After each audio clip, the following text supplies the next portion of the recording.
Jimmy Murphy here, another edition of Murphy's Hockey Law. My producer Blake Thorne alongside this week. And we're really excited to have a friend of mine. I got to know him during my time up in Montreal, out at the Club West Island. Remember those days, Dave? It's long gone. Yeah, It's a condo now. I know. It's tough. That was a great place. Dave Jackson, former NHL referee. And, of course, you see him on ESPN. He is their officiating analyst. And you know, we'll talk about our memories, Dave, but just about ESPN there too. What has that been like to kind of jump into a role like that and see, I guess, things from a very different perspective than you have for so many years as a referee on the ice? Yeah, well, I mean, first off, I'm wrong a lot less.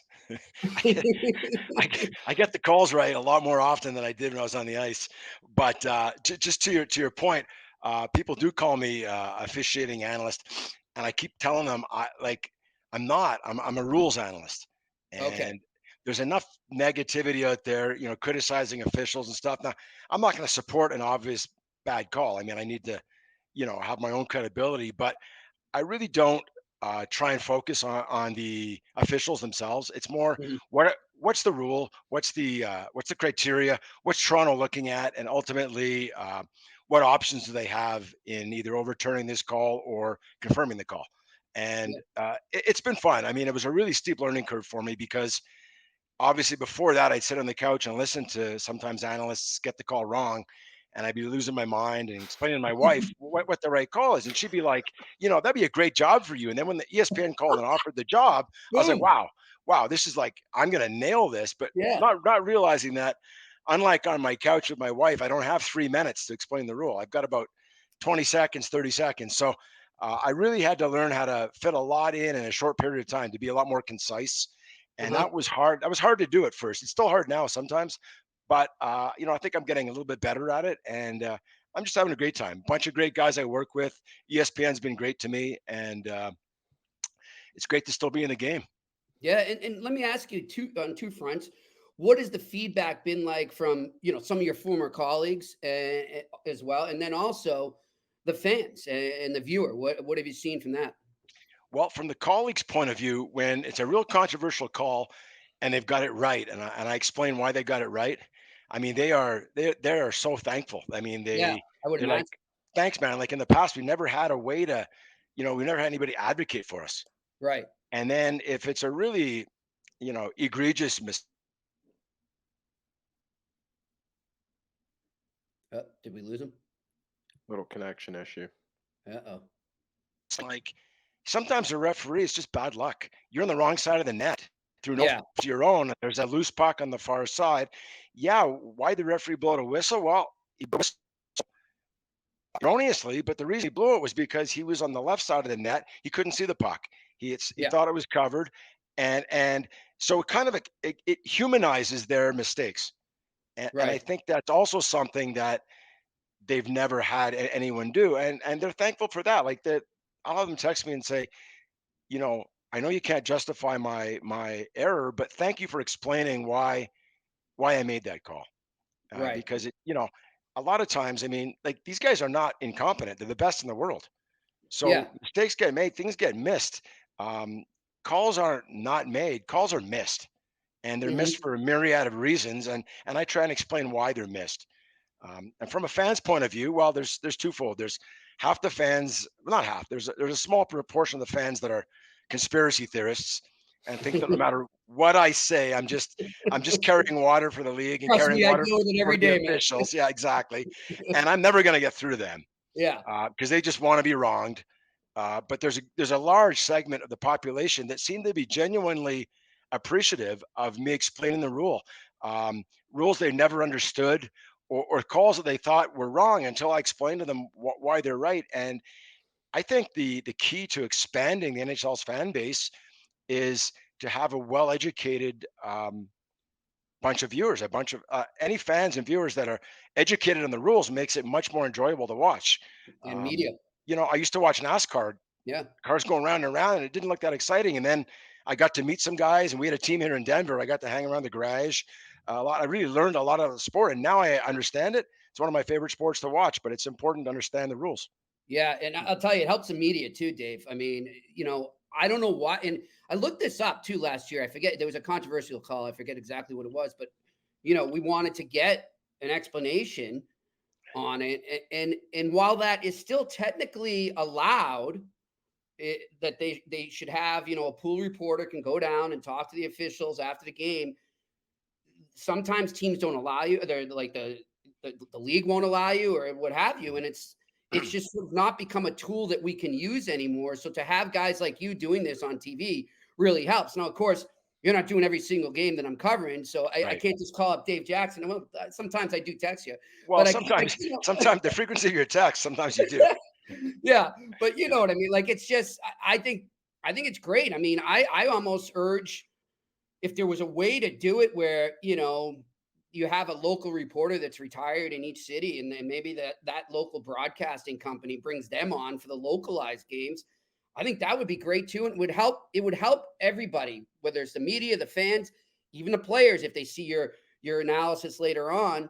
Uh, it helps everybody get on the same page, and then you're not necessarily going, oh well, the Bruins lost this game because of that dumb call. Sure. You know what that call was about, and whether you agreed with it or not, you're less likely to go off on it, so to speak. Exactly. And I mean, playoffs are a different animal because, well, most games are national. Most Right. games are either TSN, ESPN, or TNT. Uh-huh. You got all three networks carrying those games, and Canada doesn't have it, but both networks in the US, we have the rules analyst, Yeah. and we're usually able to explain a rule or explain why it was missed, or whatever. Regular season a little different, like you said. We're not doing all the games. Um, but there should be the ability of a pool reporter to get permission. Um, People want referees to do press conferences. I don't want that. That's ridiculous No. because it's a fair fight or flight attitude after the Yeah. game. Everyone's mad at you. There's no friendly reporters. It's not like you're part of the home team. Um, it would just be adversarial, and Right. something would be said in the heat of the moment that's wrong, taken out of context. But if you were allowed to have a pool reporter go into their room, into their house, they can kind of control the message, explain Exactly. it. I think would be great for the game. I really do. Yeah. I mean, I know, when I started off, we had the late Russ Conway around, Hall of What a Fame great writer. man. Great man. Yeah, great man. Could go on and on about it. And he was a mentor to me. But he was our guy, and he would go down there because he built a rapport with the officials, and he Sure.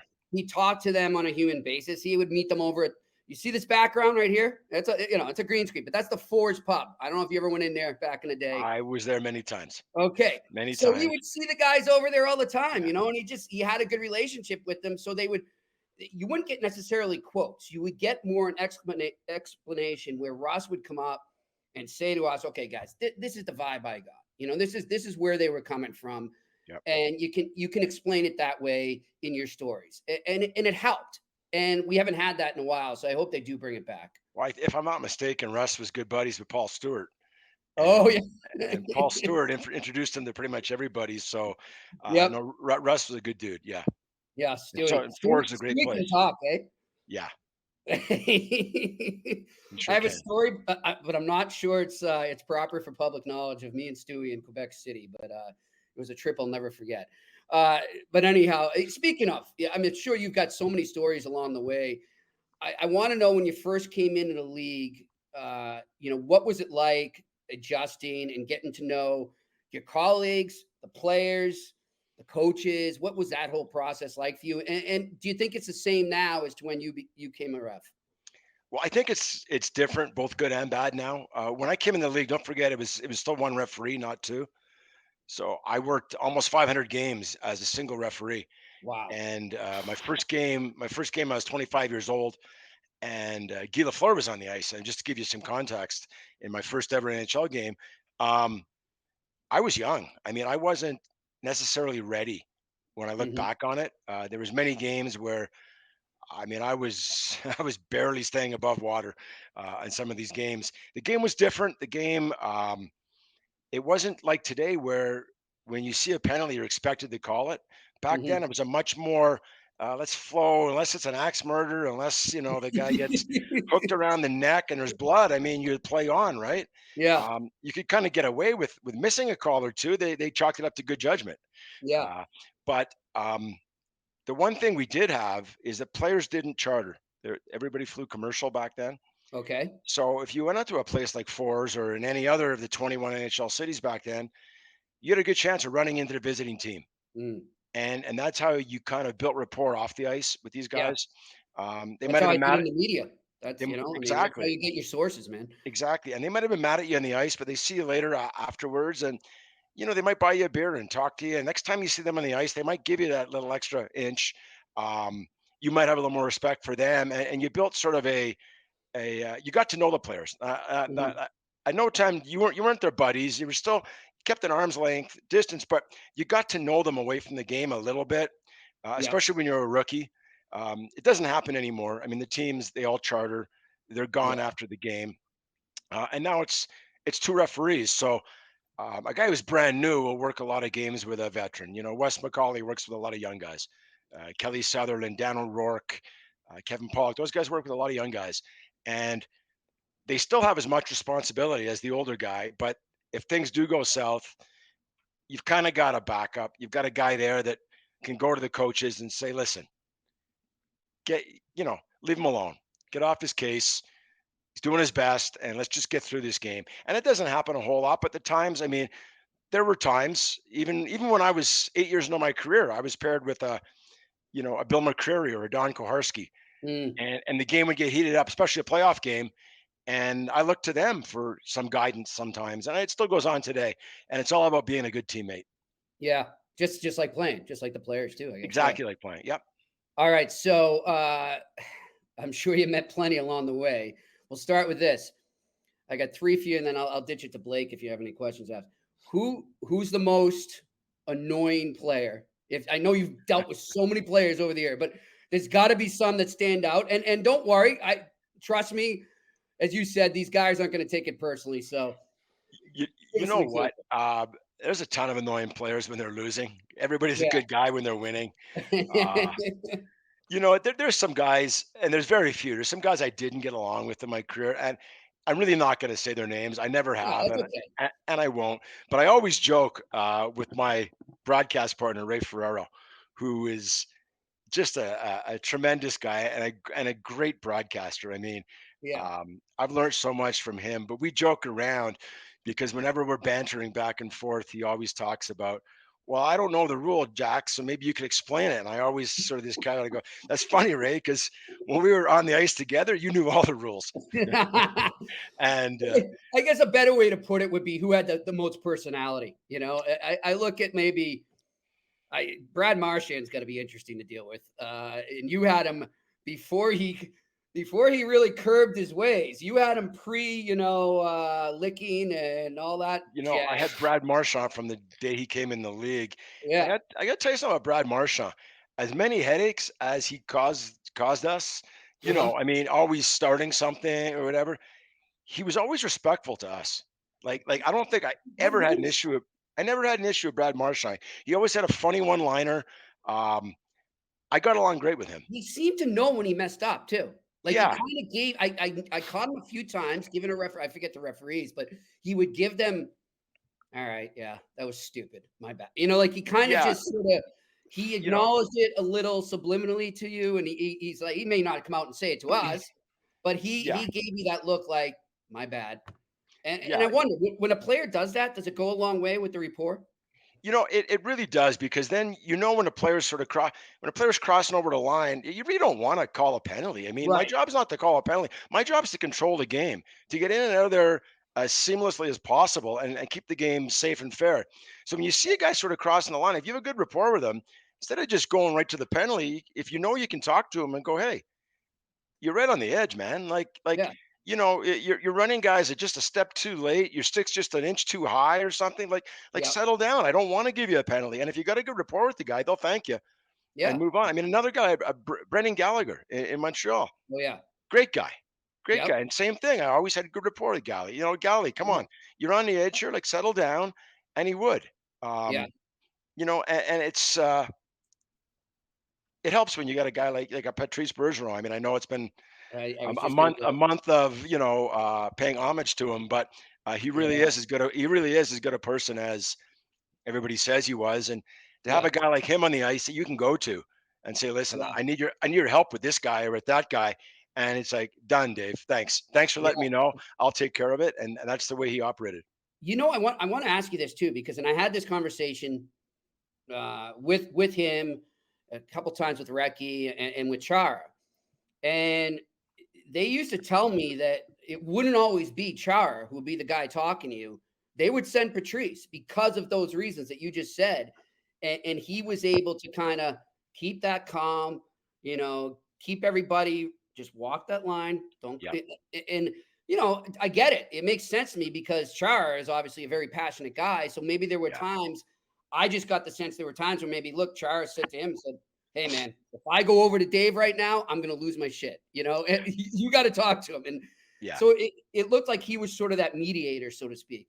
He was, and I mean, some guys deal with things differently than the way I did, and there's no right or wrong way. But my way was never to be confrontational unless I really had to. I mean, Right. if a guy would be yelling at me, my approach would be, "I heard you, man. I heard you the first 3 times. Yeah. Message sent, message heard. Yep. Stop it." Yeah. And they'd be okay. And versus threatening him. If I hear you say it again, I'm gonna. I mean, it's pretty much they understand what I mean. I've heard you 3 times. Yeah. Enough. And it usually worked. And Patrice Bergeron is the most recent, but there were some guys through the years. Like Joe Sakic, Nick Lidstrom, uh, players of that ilk that Kopitar in L.A. Um, Getzlaff, guys that Uh-huh. great competitors, but also you could talk to them. I mean, they'd get upset sometimes, but you could talk to them. You bring it down, and it would bring the whole. Sidney Crosby is a great example of that. I mean, he'll get he'll get a little upset sometimes, Sorry. Yeah. but if you treat him with respect, you treat disrespect with respect, and you talk to him and go, "Sid, I'm just doing my job out here, man. I'm not saying all my calls have been right, but let's bring it down." And he was always good about that. He'd always be, "Thanks, Dave. I appreciate it." And he'd Yeah. skate away. And guys like That's that, I got all the time in the world for. yeah. Blake.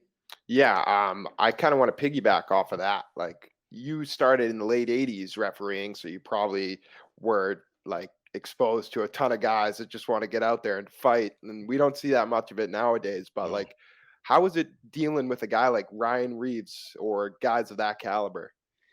Well, what the fighters, I always say, the fighters are the easiest guys to deal with. Just gonna say that. Scary, the Yeah. scariest, the It's scariest crazy. fighters, now especially for lions.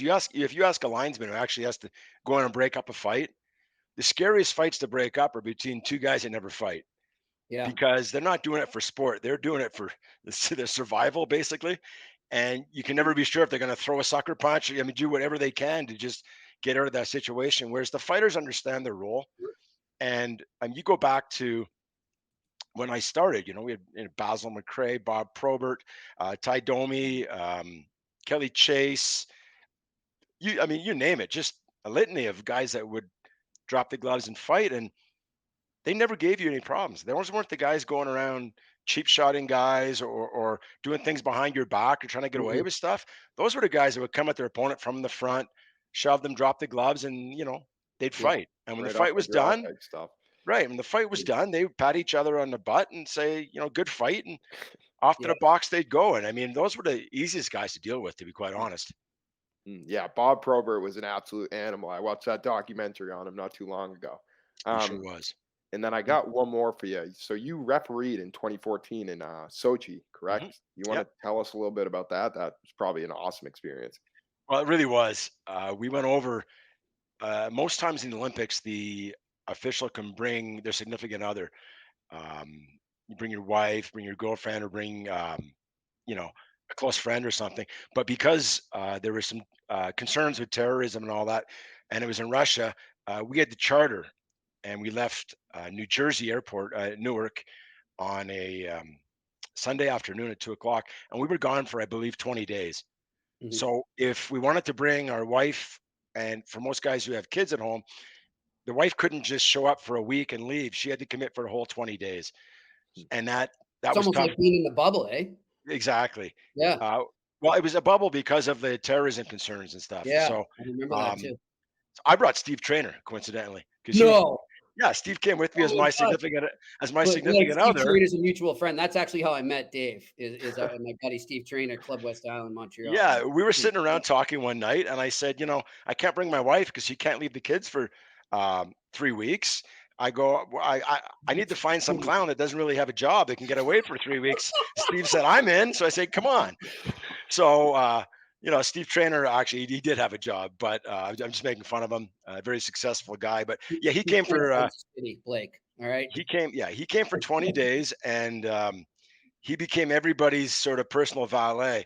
It was great because I mean Oh, that's great. he was in the service industry for so long Yeah. that he just became this facilitator. It was funny because on honest to God, the first 3 days I was there, I must introduce Steve to 50 people. I said to everybody, "Hey, guys, this is my friend Steve." And by day 4, people were coming up to me and going, "Oh, you're Steve's friend, right?"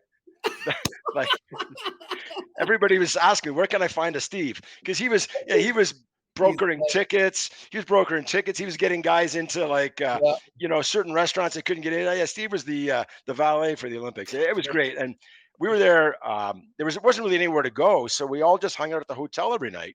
Uh-huh. And there was 13 of us, plus a bunch of media, plus a bunch of Olympic judges, figure skating, things like Oh, that's that. cool. And You're we all, mixing with the other sports too and stuff? not the athletes, just the officials. Okay. But And that's awesome. yeah, Yeah. so there were like curling judges, there were Oh, figure wow. skating judges, speed skating judges. We were all in the same hotel, and we were inside the perimeter, so we didn't have to go through security every day. And the whole Olympic village, there was the Canada House, the U.S. House. We got invited into some other houses, the Dutch House, and just it was a lot of fun. I was there 19 days, worked 3 games. Um, I That's stand great. by for 2 more, so I worked like 5 days out of 19, and there's just a lot of socializing, a lot of great people, different culture. We went down into the town of Sochi one day, took the train in, and it was tropical. People think of Russia being cold in No, the I remember winter. the pictures. This Yeah. was this was like Anaheim. It was like Disneyland, palm trees. I Yeah. went around in short sleeves for the whole time. It was really beautiful. A great That's great. experience. A lot of fun. Really glad I got the chance to go. Did you ever do any world championships? I didn't. Okay. I was on track with Hockey Canada, but then the NHL took me on at age 21, and Okay. so I never got a chance to do any minor world championships or things like that. Yeah, I've been to 2 of those and it was great. I mean, it kind of had that Olympic feel because it's international and all that. And Yeah, it was an experience, man. I think one of the greatest things of that experience for me, and I'm sure you saw the same thing, is some of these countries, now they're more, like a Latvia, say, right? Or some of these up and coming hockey programs and just the passion of their fans. It's like a soccer match. They're singing in the stands and yeah, it was really cool. and that's how it was around the Olympic Village. You get all these countries that that have 1,000 people come. Yeah, And they would all hang out, and for example, like the Dutch house or the Netherlands house. I mean, they're just all dressed in orange. That was their team they're colors, and great. there's like a Yeah. thousand of them. They're just the beer steins raised, and yeah, it was a lot of fun. That's good stuff. So back to the job now, Dave. First of all, congratulations on your other gigs. You're working with Three Ice right now, and you get is it the finals coming up this week? You said or no? Yeah, the finals are Saturday. So I mean, my main gig, ESPN is my job. That's Right. I do over 100 games a year, and I work 4 or 5 nights a week. But just in my spare time, like this is in the summer, it's 7 weeks, and it's 3-on-3 hockey. So it's just like NHL overtime, full size rink, 3-on-3 with some modifications. There's no face offs. So the Really? Okay. goalie freezes the puck, the players clear the clear zone and play on. Um, Oh, nice. there's no penalties. The penalties are all penalty shots, and they're all jailbreak style, so that you're chased. So there's none of these. There's none of these go wide and circle in and slow Yeah, yeah, down. I yeah. mean, you got Right guys to the chasing. net. And if the goalie makes a save, the puck's live. So your teammate can Okay. bang in the rebound. You can make a pass. You don't have to shoot the puck. You can go in. Wow. They play music during the play, much like the indoor lacrosse. Okay. You've got any puck off the netting is in play as long as it comes back in play. There's no backcourt allowed. So once you establish yourself in the attacking zone, so once you cross the blue line, you can't come back over center ice. If you do, it's loss of possession. So there's no regrouping, going back behind your own net, shooting it back to your goaltender, making a line change. It's continuous action. And the games are there's no body checking. Games are 16 minutes long, 2 8-minute periods. And the format this Saturday is the top 4 teams. Mhm. You'll have 2 preliminary games. You'll have game 1 and game 2, 16 minutes each. And the 2 losers meet in the consolation final, and 2 winners meet in the final. And it's on TSN in Canada. It's on CBS in the US, 1 o'clock Saturday. And Oh, I believe cool. it might even be streaming on ESPN. So And that's at Wells Fargo, right? it's at Wells Fargo in In Philadelphia. Philly. Yeah, Yeah. yeah, Okay. Cool. Wow. yeah. You got to be in some good shape for those. It's a lot of fun, and Yeah. That's a lot of skating. I'm director of officiating. It sounds really official, but in reality, we only use 4 officials, uh, Okay. and one guy gets a bye every week. We use 3 guys. They alternate, 2 guys in the ice, and they were with me last year as well. So they know the league, they know the coaches, know the players, and the cool thing is all the coaches are pretty much Hall of Famers. You've got Yeah. Ray Bork, Guy Carbonneau, Larry Murphy, Joey Mullen, Grant Yeah. Fuhrer, Craig Patrick, John LeClaire, and Eddie Johnston. I was just gonna say So Eddie Johnston's still yeah, going, huh? Eddie Johnson. I think I just read a stat. The second oldest coach in the history of I pro saw that sports. on their Wow. Twitter feed. Yeah, Yeah, that's awesome. yeah. He's a So it's former pretty neat. Bruin too. It's worth Pretty cool. watching. It's 2-hour window, Saturday afternoon, one Yeah, o'clock Eastern time. Tune in if you're not doing anything. I will. And so you also hooked on in some college hockey, eh? In my spare time, which is I guess I'm pretty busy. My spare time, just doing So, doing some supervision for the NCHC, which here in Colorado have 2 teams. It's the yeah. Denver University and Colorado College. So they play weekends. If I'm not already engaged doing an ESPN game, then I'll just drive to one of these Hop venues in. and just kind of give back to the. It's just strictly part time, but give back to the game. Give back. I mean, I think back Yeah. on all the years that I had guys help me, supervise me, and supervision's a really important part of the game of hockey, and Mhm. people don't seem to understand that or seem to want to invest money at it. And I'm talking minor league hockey, like kids hockey. You talk about kids, we're losing referees in droves in minor Yeah, hockey I hear be- about that all the time. because Yeah. of the abuse they take from coaches, the abuse from parents, abuse from fans and players. And there's no money spent. I shouldn't say no one, but a lot of places will not spend money Mhm. on supervision. And supervision is somebody in the stands, like a mentor, telling these kids what to do. And, Yeah. and the crazy thing is that parents bring their kids, they sign them up for hockey, and the first question is, "Who's coaching Johnny this year?" And they tell them, "Well, Mr. So and So is coaching." But can you imagine if you signed your kid up for hockey and the response was, "Well, we're not going to have coaches this year.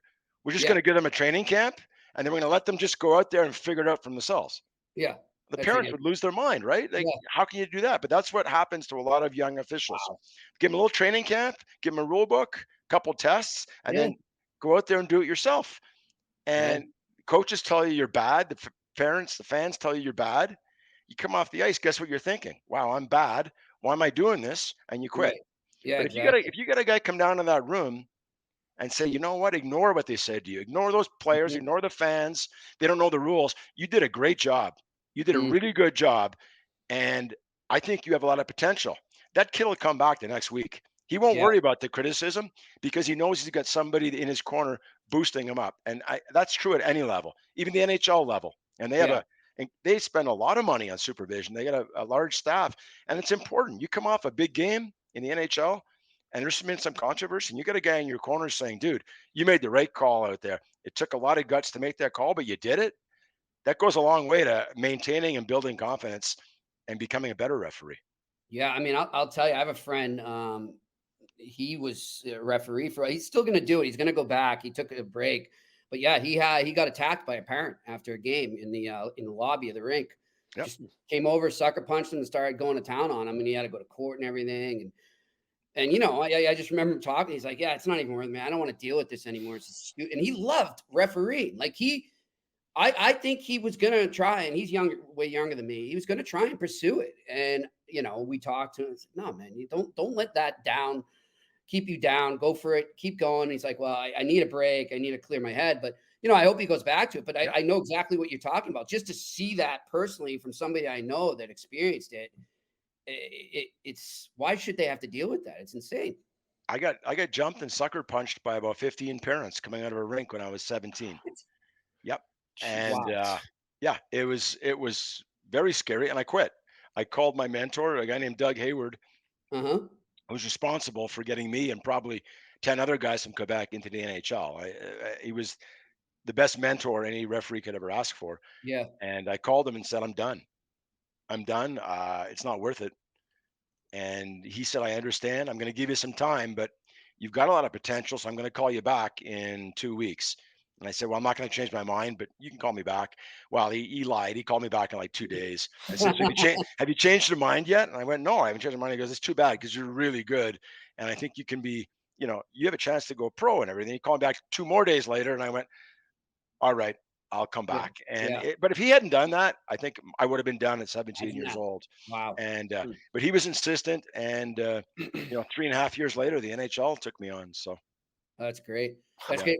Well, so growing up in Montreal, you're in the West Island. I imagine, were you Canadians fans growing up?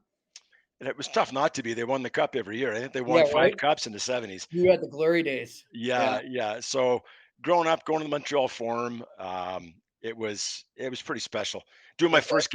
first game, in the Montreal Forum was the fall of '93, right after they'd won the Stanley Cup in the spring of '93, Mhm. and I got the home opener, the banner raiser. Oh, wow. So to be That's standing on the amazing. ice as they're raising the Stanley Cup banner was pretty cool. Yeah. And the question You you have to probably you have to stay neutral right then. well, that's the question everybody Yeah. asks me. You grew up idolizing the Montreal Canadiens. Yep. How did you not let that affect you when you were on the ice with the Montreal Yeah. Canadiens? As it was really easy because between the time the NHL hired me and the time I did my first NHL game, 7 years elapsed. I was Okay. in I was in the minors in the IHL, the American Hockey League, doing some NHL games, but never a Montreal Canadiens game because they Right. were cognizant of the fact I was from Montreal.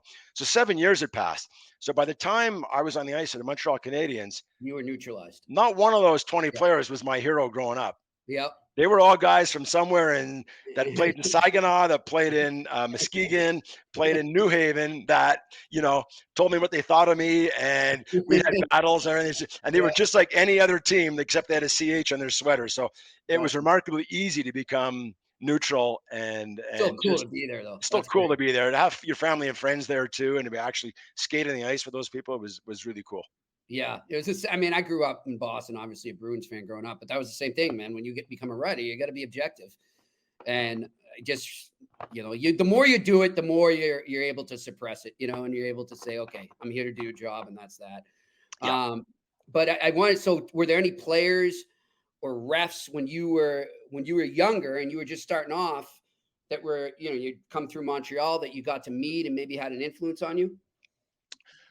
Wayne Bonney was a big one. Wayne Bonney was a linesman, Okay. 30-year linesman that lived in Beaconsfield, Uh-huh. and I got to know him when I was doing junior hockey as a linesman. So 16, 17 years old, I was doing the Q, and the NHL had this staff of they weren't guys on contract. They were called trainees, but employed by the NHL, and they had a working agreement with all three junior leagues, and they'd send these guys into our league um, from the NHL.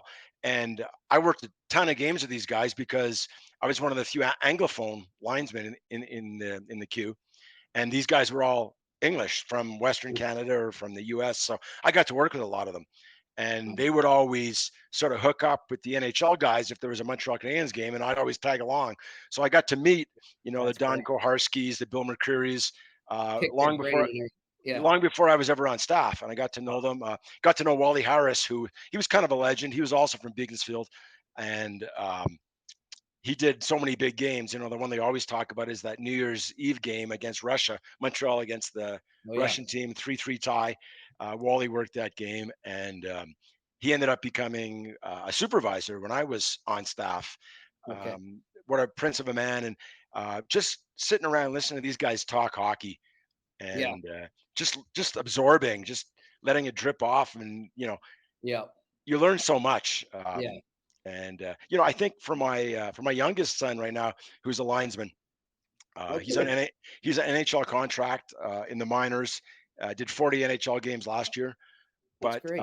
I talked to him and I go, you're only 2 years into this, but he goes, I've learned so much, not so much about actually having to perform my job, but just the culture and how to be a good teammate from spending, 20 years with me tagging along in locker rooms and listening as I'm talking with other referees after games. And Yep. he was just there when I had guys over to the house for dinner the night before a game, always talking hockey, and just the whole philosophy of officiating, I think gave him a bit of an advantage, like Oh, for learning sure. from older guys. Yeah. Yeah, I mean, that's how Russ was for me. I mean, I would stick with him and go out with him after games, and the people I would meet, whether it was Bobby Orr or Jerry Cheevers or, and other veteran journalists, like you just sit there and you're a fly on the wall and you absorb, and it helps. It really helps. I mean, I wouldn't have been able to do it without guys like that. So Oh, totally. And that's how it is now when I'm doing this 3 ice, and it's strictly a part-time gig. I'm sort of not right. getting rich out of it, but we show up night before. So this I'm going to go in Friday night, Uh huh. and there's a team meal. Everybody eats together. All the teams eat together, the officials Oh, and cool. all the coaches. And then, the officials and the players, they got a game the next day, they get a morning skate. So they usually go to bed. And I'll just hang around either in a restaurant or having a drink or two. And I'm listening to Eddie Johnston talk to Grant Fuhrer about different, Yeah. goaltending things, or Guy Carbonneau talking about, winning Stanley Cups, Larry Murphy, Ray Uh-huh. Bourque. I mean, I don't even talk. And I was on the ice with a lot of these guys, but Yeah. I was just fortunate to share their ice Yeah. and listen to them talk and some of the stories they talk about. I mean, Yes. playing for Scotty Bowman and Yep. Mike Keenan. It's just, there's some just great stories. And to be allowed to just, I mean, your average hockey fan would pay money to be in my shoes, to just sit with these guys and listen to their stories. Yeah, for sure, man. Well, hey, we'll close it out. I want to ask you. You got some pretty sick guitars behind you there. You were telling us about the one in the middle there.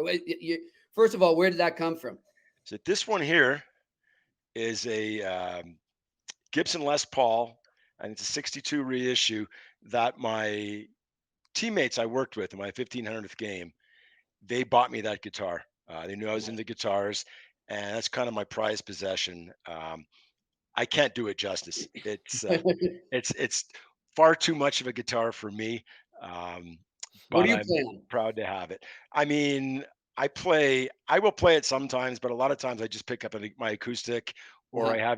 I got a cherry red Fender Strat, Nice. which is probably it's a very easy guitar to play, and I'm not very good. So Now, that's the one I usually play. what growing up, and I guess now, what were your music genres that you got into? Growing up, I laugh because my kids, including my 17-year-old daughter, now listen to classic rock, which Yeah, was just rock when we were growing up. I mean, I'm 58 years old, I know. so It's all right. They're it was. calling my stuff classic now too, so don't worry. Yeah, I mean, We've been talking. Rolling Stones, Beatles, Led Zeppelin, Nice. Aerosmith. I mean, just your classic, Uh-huh. what's classic rock today. And then my tastes have become a little more the bands. I mean, first concert I ever saw at Montreal Forum was Tom Petty. Oh, And I'm really glad because people talk about, like, if they get a hole in one, they want to make sure it wasn't, a par three with a driver in their yeah, hand or something. I want, I ask people now, who's your first concert? And like, oh man, it was the Backstreet Boys or whatever. But yeah. I mean, that's a solid first concert, Tom Petty and the I Heartbreakers. don't want to admit mine. Yeah, well, there you go. See, so I'm fortunate enough to, thank my parents for not letting me go to a concert, I guess, earlier, but Yeah. having the wherewithal to know that I've got to go see Tom Petty, and I was fortunate enough to see him right before he died. He played at Red Rocks here in Oh, wow. Colorado, That's awesome. and it was a fantastic concert as well. But now my tastes have gone a little more southern rock, singer songwriter. Drive By Truckers is one of my favorite bands. Oh, yeah. Yep. But I listen to a lot of Towns Van Zant, John Yeah. Prine, John Hyatt, Warren Nice. Zevon, James McMurtry, singer-songwriter guys, sort of folk country rock, and that's where I'm at now as I get older. And I'm guessing if you know Steve Trainer, Mitch Melnick and all the guys from Montreal that we are mutual friends with, you've heard Shane Murphy, right? Shane Murphy is a treasure. Yeah. I was up in Montreal 2 weeks ago. We were at Hurley's I called Mitch, and Steve Trainer and I went and met him down I at saw the pic. Hurley's.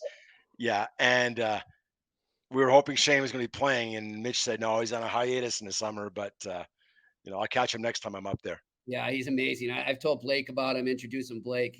We'll have to bring you up there, Blake, and we'll see him play. We brought him into that. We'll bring him out to that. Hey, listen, Dave, we really enjoy having you on the podcast here, and always a pleasure, man. And I look forward to catching up in Montreal or Denver, maybe. I'm due for a trip there. There's always a room for you if you come out. All right, buddy. I appreciate it. Pick a concert at Red Rocks and come on out. Oh, yeah. God, Red Rocks is amazing. I seen the Dead there way back. Oh, right on. Yeah, it was pretty amazing. So anyhow, man, good luck. And we will tune into 3 Ice on Saturday, and we'll get you on again sometime soon. See you guys. Thanks for having me. Right. Thank you, Dave. Dave Jackson joining us here on Murphy's Hockey Law Podcast. He's Blake Thorne. I'm Jimmy Murphy. We'll talk to you next week.